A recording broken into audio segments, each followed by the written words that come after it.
a car going into a pond with kids inside. Short time ago, police left the scene, but look what was left behind. St. Paul police are now responding to our story about an investigation. The city of St. Paul making some changes starting tomorrow. If you don't follow those changes, you could get one of these. For the next several months, season ticket holders will be coming here to consider different pricing plans. Winning it could be a real long shot. Millions of people will see pay raises, but it could be at the expense of some jobs here. It's actually happening in Michigan. The state is installing these talking urinal deodorizer cakes, hoping to keep the drunks off of the road. Out at a bar, the women aren't talking to you, but at least the urinal is. Who's here for bradsattin today? I detected it. Back to our breaking news right now that we've been tracking out of St. Louis Park off of Highway 7 and Highway 100. Reports of kids in a car that plunged into a pond at the Cloverleaf there. This is the scene that Rusty's been monitoring for a while. Let us go on the phone right now with Catherine Johnson. Catherine, you are at the scene right now. What can you tell us? Yeah, Brad.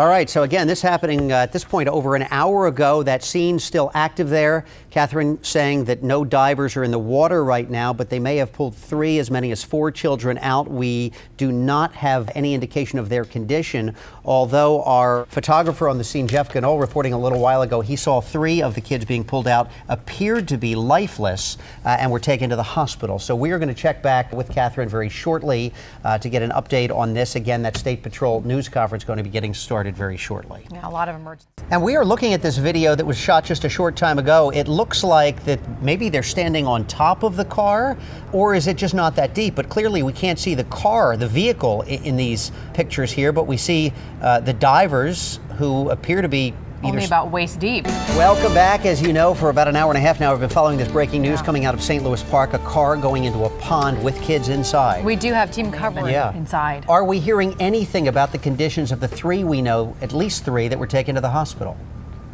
We don't know. We are continuing to follow some breaking news out of St. Louis Park. This for about 2.5 hours now. A car went into a pond with children inside. We know a mother and 5 children were inside the vehicle at the time when this happened, around 6 o'clock this morning. We have crews standing by for a news conference from St. Louis Park that is expected to happen at 9 o'clock in about 35 minutes. This is 7 westbound to northbound 100. Happened when it was dark. The kids were all in the car. We understand that CPR was performed on them when they were brought out. We don't know the condition of the 5 children. Again, we're hearing the mom is okay. We'll continue to update you as we get more information. Let us go over now to Rusty with how the traffic scene is there. It is a mess, obviously, on a lot of the roads here. This is one of them, especially in cases where there are cars on both sides of the road. It's really tough for emergency vehicles to get through. As a result of that, the city of St. Paul making some changes starting tomorrow. If you don't follow those changes, you could get one of these. You are in violation. You think you have it rough, squeezing your car with inches to spare between all the others through these narrow snowbank-filled streets? Have you had any moment where you said, uh-oh, I don't know if I'm going to make it? Oh, yeah. Oh, yeah, all the time. Well, try being Patrick Thompson and driving this rig. It's the worst I've seen it. This St. Paul firefighter makes about a dozen calls a day, and if fighting a fire is one battle, the other is just getting to it. We need space. We just don't have it. And considering a house fire can double in size in 30 seconds, delays of minutes are a matter of life and death, says the mayor. We're getting to the point where public safety is being impacted. Here it is, the end of February, and already we've gotten more snow than we normally get in an entire winter. The depth of the snow, the highest in 32 years. Just too much for every street to be plowed curb to curb. So starting Saturday, the city of St. Paul will do what Minneapolis just started doing, toughening the parking rules. No more parking on the even-numbered sides of streets in residential areas. Park only on the odd-numbered sides. Now, this doesn't apply to non-residential streets, and if it does snow again, all the regular snow emergency rules will still apply. Through the weekend, cars parked on the even sides will get warnings. Starting Monday, they'll be towed. It's going to help us out quite a bit. It's going to make the medics' jobs a lot easier, fire's jobs a lot easier. It'll be good for everyone. Well, good for everyone. Unless you get one of these, you are in violation or possibly a tow. Again, the tows will start on Monday. Now, it's kind of interesting. We have an interactive map on our website where you can actually type in your address, find out exactly where and where not to park. The average person has 26 online accounts. That is a lot of accounts. So here's a question for you. If something happened to the person you love the most, could you find those accounts or even their passwords? Well, as you're about to see, 2 families tell us there is certain information we all should be dying to share. Our honeymoon, day number 1 for us. Dale Jensen in Mexico with his wife, Patty. Having the time of my life. Documenting their new lives together, a marriage that would not last long. Where's Mom, huh? Where did Mom go? 4 years after that, Dale got a phone call at work. It was her saying, I think I'm having a heart attack. He rushed home to find his 46-year-old wife had died. At 11 o'clock, we were joking and talking on email about a vacation that we're going to take that summer. And 3 hours later, I'm planning our funeral. Like many couples, Dale and Patty figured they had a lifetime to have that end-of-life talk. You don't think about it. You don't say, gosh, we need a will because I might die tomorrow. When suddenly, you're constantly sort of getting, clubbed over the head with, yeah, she's dead, yeah, she's dead, yeah, she's dead.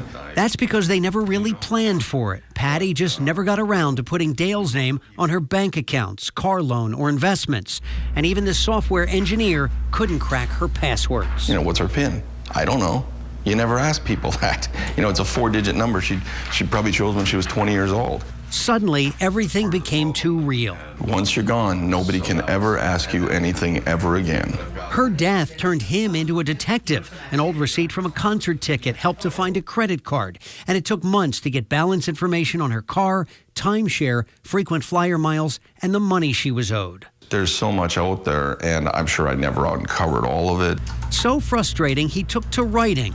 Please, before you do anything else, consider this. First, a blog pleading with others to plan ahead, then to his daughter from a previous marriage, listing his own bills, accounts, and passwords. It's not going to be easy on her, but it'll be a little bit easier because of that. Today would have been his birthday. He would have been 85 today. John and Gail Nafziger were married 17 years when last winter, despite Gail's protests, John went outside to shovel an inch of snow. He came in and said, "You were right, I shouldn't have shoveled." The 84-year-old suffered a heart attack and died. In the blur that followed, Gail took some comfort in knowing their affairs were in order. We had discussed it many times. In fact, we had pre-planned funerals. We had a trust. The trust itself was over 100 pages and made clear who got what. Meticulously prepared and often reviewed. If something were to happen, they were ready. Or so she thought. You thought you were set up? Absolutely. We didn't. We were not. Several lawyers and realtors later, Gail is still sorting things out, blaming the mess on one attorney's really bad advice. Their main thing was, do not tell your children what you're doing. This turned out to be probably the worst advice I've ever had in my life. It left Gail and her daughter feuding with other family members. It was just chaos. Turns out that 100-page trust didn't simplify things, it complicated them. Granting, bargaining, selling, conveying, some of these words I can't even pronounce. Even John's gravesite is in limbo over whether it qualifies for military recognition. Here it is 10 months later, still working out headstone issues? Yes. Yeah. Yes, we are. From the minute it happened to today, she's not really had a moment to grieve for him. If their stories had you saying, I don't want that happening to my family, it had me saying the same thing. So I asked estate planning attorney Jody Cohen-Press to come by and help me sort out what I needed to know about my own parents. Do they have life insurance? Do they have annuities? Do they have retirement plans? Do they have long-term care insurance? That's a big issue. I didn't exactly pass her quiz, so she gave me some homework. You said your parents are having their 50th anniversary? We're throwing them a big party. She told me to fly home and enjoy that 50th anniversary party. But after the cake was cut and the last song played, to sit down with my mom, dad, and brother and get some answers. But where do you even start? You guys had a good time at your 50th? Fabulous. In the off chance there's not a 100th, I thought we needed to talk. Okay. I'm ready. We never had any of this conversation. How come? It's a tough talk because you don't want to think about that time. You don't think about that time. No, she's right. She's absolutely right. If something were to happen to one of you, the other knows where all the passwords are, knows the bank accounts, knows all the information. The other's ready to go? Or? Not exactly. Mom says she is, but Dad? Mom always has taken care of all the details. So if she lands in the hospital or even worse... He's in bad shape. Who's the executor? Who's in charge if something happens? You are, honey. Why is this news to me? I thought you knew it. And it turns out I may not even be the best choice, according to our probate lawyer. You live in Minnesota, right? And they live across the country. Yes. How will you manage that? How are you going to do that? Do I call you? I'm suddenly starting to feel maybe we're not ready. So armed with 10 questions all adult kids should ask their parents, I delivered them rapid fire to my mom and dad. You just give me yes or no, we're ready. Healthcare directive? Yes. Power of attorney? Yes. Hesitation? Hesitation because I'm still thinking about it. Will? Yes. Trusts funded? No. Life insurance? 401ks? Yes. IRAs? Yes. Long-term care insurance? No. Pensions? No. Primary and contingent beneficiaries for investments? When was the last time you looked at this stuff? As for online passwords, are they written down in a secure place? Yes. Do you know where that secure place is? No. I couldn't help but notice between the guys, my dad, brother, and me, we didn't know much. I'm learning as much as they are. Isn't it funny that she's doing all the answering? Well, probably not so funny. Cohen Press says that's not all that unusual. One parent may have paid the bills throughout the marriage, and one may have been in charge of taking out the garbage throughout the marriage. And whichever one dies first, either taking out the garbage is going to be a horrible event, or balancing the checkbook and paying bills will be difficult. By now, can you guess who does what in this relationship? I do the trash. And my mom, the checkbook. So it turns out, even if the one person who controls the money is convinced she's prepared, but no one else is, there's a pretty good chance no one's prepared. You and I have to have some conversation about this. I agree. There's a lot of voids here on my part. It's good to have a meeting. It really is good to have a meeting and be able to talk about it. Yes, it is. Sometimes just getting everybody together is the hardest part. Well, we do encourage you to have that meeting to talk about it. We have all kinds of resources, including the top 10 questions to ask your parents or any loved one, really. Online, you can get a lot of information by going to KSTP.com right now.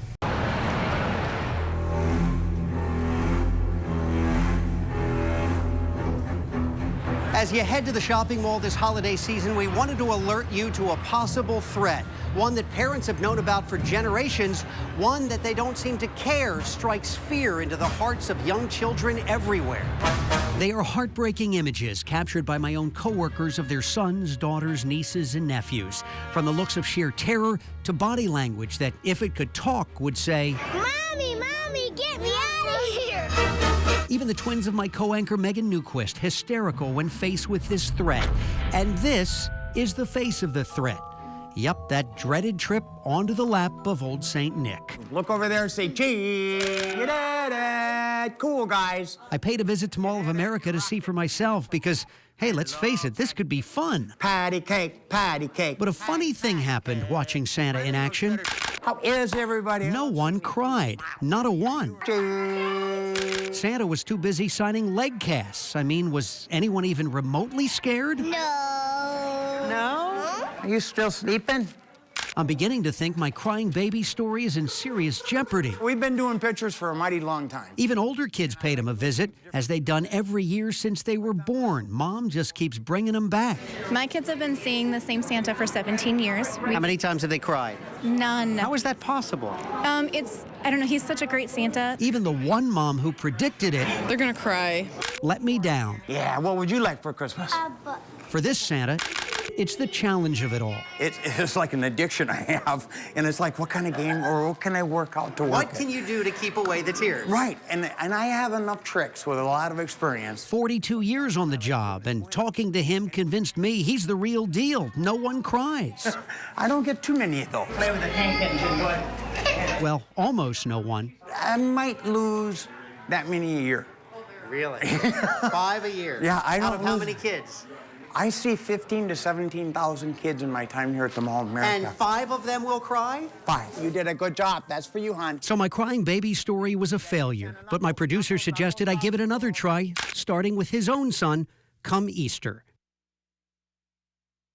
Well, helping when it is needed the most. Some local volunteers with the Salvation Army about to hit the road. Right now they are heading. Law enforcement and community leaders are teaming up today looking for ways to try to stop young Somali men in our area from being recruited by terrorists. Now, the threat involves the al-Qaeda-linked terror group Al-Shabaab. Panel is going to be holding a seminar in Bloomington today to examine how local men are being recruited, what can be done to stop it, and the lessons learned following that shopping mall attack in Kenya back in September.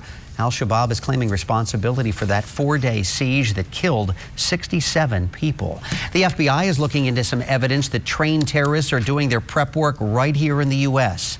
Take a look at this FBI surveillance video of an admitted al-Qaeda terrorist who already killed American soldiers in Iraq. But this video was taken not overseas, but in Bowling Green, Kentucky. Authorities saying he is one of 2 al-Qaeda members who were able to come into the U.S. because of a flawed system of background checks that didn't pick up their terrorist pasts. The system failed in the first place. The 2 men in Kentucky were recently arrested when one of the men's fingerprints was found on a bomb planted in Iraq back in 2005. The U.S. has a storage warehouse of tens of thousands of other unexploded bombs that were confiscated over the years. Experts are now examining those bombs, hoping to match more fingerprints. Some new details this morning about that shooting that happened at the Los Angeles airport recently that killed a TSA agent. Coroner's report now says that Gerardo Hernandez died within 5 minutes of being shot. Investigators were looking into whether paramedics could have possibly saved him had they gotten to him faster. It took first responders 33 minutes to get him into an ambulance and on his way to the hospital. More details about his death are expected to be released in the next couple of days. It's the release of the city's 97 sampler, one of the few CDs nationwide people will wait in line for. Lots of them already are lining up at this Target. This is in Edina. Got the bands playing, music going. The doors, though, are still locked. There are only 40,000 copies available. They cost $33. There are 33 songs on 2 discs this year. It's the 25th volume of the CD, featuring artists like Capital Cities and Matt Hires. CDs go on sale at 8 o'clock this morning, so in about an hour and 45 minutes. As always, the proceeds go to charity.